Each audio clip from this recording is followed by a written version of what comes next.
Good morning, Mr. Prime Minister. My name is Shashi Narasimhiah. I'm representing Indus Age Community newspaper. How are you doing? Very well, thanks. Thank you very much, sir, for providing your very valuable time to insight this morning, and we really appreciate it. First of all, congratulations to your government on delivering a surplus budget for the first time in over a decade. Thank you. Very well done, sir. Well, it's taken us a long time to get back there. You vote Labor once, Yeah. you pay for it for a decade. So we've got back there, which is great news. That's very good, sir. Good to hear. The first question that I have, sir, the budget proposals addresses 4 key areas: significant personal tax relief, boost to essential services such as health, education and aged care, significant infrastructure spending and some changes to superannuation. Could you please elaborate on how your government would manage to balance the increased expenditure versus the current level of income and still be able to achieve a surplus? Well, the key to it is the strength of the Australian economy and doing the things that enable the Australian economy to remain strong, which does mean lower taxes. It does mean investing in infrastructure. It does mean investing in 80,000 new apprentices and in the skills training that is needed to support the Australian economy. It does mean investing in supporting small and family businesses, medium-sized businesses, many of them throughout the Indian Australian community, who are out there making investments, employing people, paying taxes. This is how you run a strong budget. A strong budget relies on a strong economy, and it relies on keeping expenditure under control and keeping taxes under control. It relies on getting people off welfare and into work, changing people from being welfare recipients into being taxpayers. And that has been the way we've been able to get the budget back into surplus for next year. And it is dependent upon the economic policy settings that enabled us to reach that mark. I mean, when I handed down last year's budget, and between then and now, the budget in this year alone has improved by around $10 billion. And the same thing happened the previous year. And why is that? Because we're very conservative when we put our budgets together. We carefully assess what the expenditures are going to be and what the revenues are going to be, and that means each year we've been outperforming our budget, and I believe we will again. Yeah, sure. Yeah, that's a good explanation. Thank you for that. Currently, to an average Australian, income growth is weak. Housing debt is an all-time high, and added to that, the house prices are falling.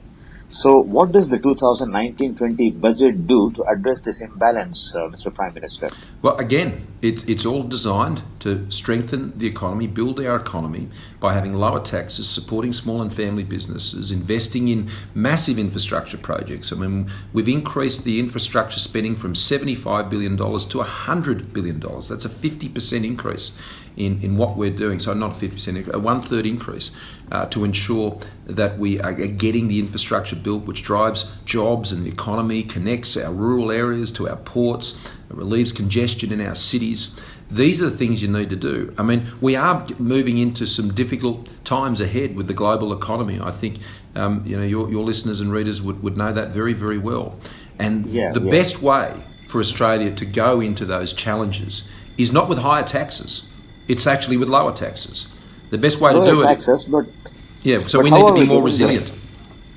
Yes, but how are we going to get the housing debt down, and how are we going to prop up the housing prices, housing price investments? People who have invested their money in investment properties, especially residential investment properties, they are losing as of now. Well, the first thing you do is you don't change the taxes. I mean, Labor is going to put up taxes on housing. They're going to abolish negative gearing, as we know it, and they're going to put up the capital gains tax on housing. Now, that is going to cost tens of thousands, more than 30,000 construction jobs in the housing sector. It's going to push up rents, and it's going to reduce property values for people who own their own home, who own investment properties. And this is not going to be good for the housing market, and that will have broader impacts on the economy by impacting on consumer confidence. So that's why Labor's taxes are so dangerous. And we're not doing that. We won't do that. The housing market has experienced very strong growth in recent times, particularly on values. That's right. And sure, they've come off those very, very high growth values in Sydney and Melbourne. And in Sydney, it got as high as 18% growth a year. Now, that has obviously come back. But if you bought your house 5 years ago, you're still ahead. There's no doubt about that. Yeah. And we've had a soft landing so far in the housing market. And that was necessary to take the heat out of the top because it was really risking Australia's economy by running at such high levels.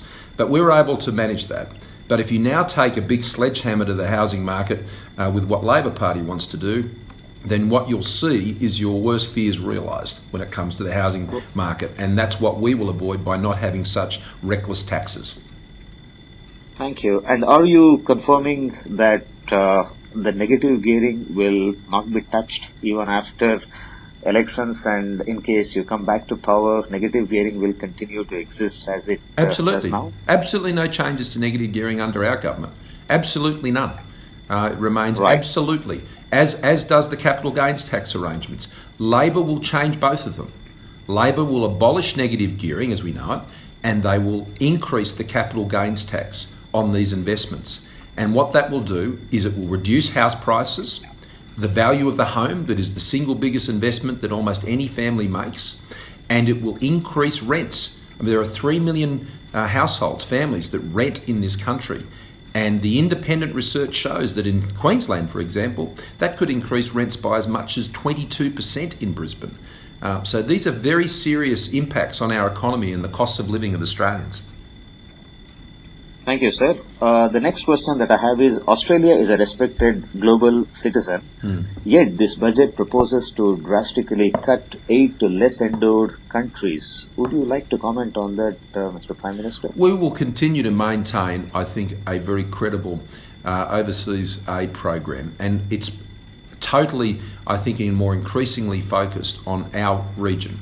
In the Southwest Pacific, in the Indo-Pacific, this is the part of the world we live in and where we can have, I think, the most impact. And I've spent some time particularly in our Pacific neighbours and up there in Fiji, where there are a lot of Indian Fijians, as you know, and working closely with them to ensure that we support their strong economic growth. I mean, Fiji's had good economic growth in recent times, and I was the first Prime Minister to go there for a bilateral visit to meet with their Prime Minister ever.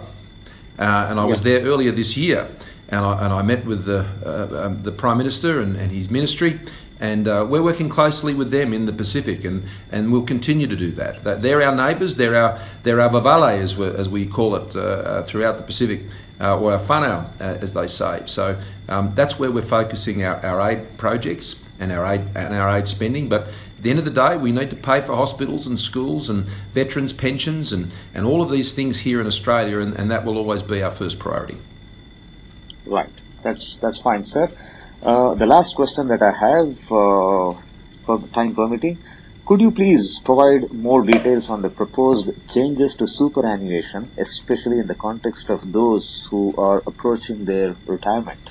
Well, there are no big changes to superannuation, only positive changes which free up the work test for people who are already in their retirement, which enables them to add to their superannuation and more effectively use their superannuation. There are some restrictions on that currently, and we want to remove those restrictions, which will give retirees who are working or not working for that matter, a lot more flexibility how they manage their retirement incomes. And I endeavoured to do this a few budgets ago when I was Treasurer, and the Labor Party stopped me from doing it because the big union super funds have got them running to their tune. And I think I just want Australians to have more control over what they earn and their savings and how they can access them and use them so they can make the choices for them. I mean, the Labor Party has a retirees tax, which they're going to hit retirees with $5 billion a year. And your listeners who are retired and have investments in Australian companies where they get franked dividends, they will know that they get dividend imputation credits, and they know that they will get taxed. They will get those credits paid to them each year.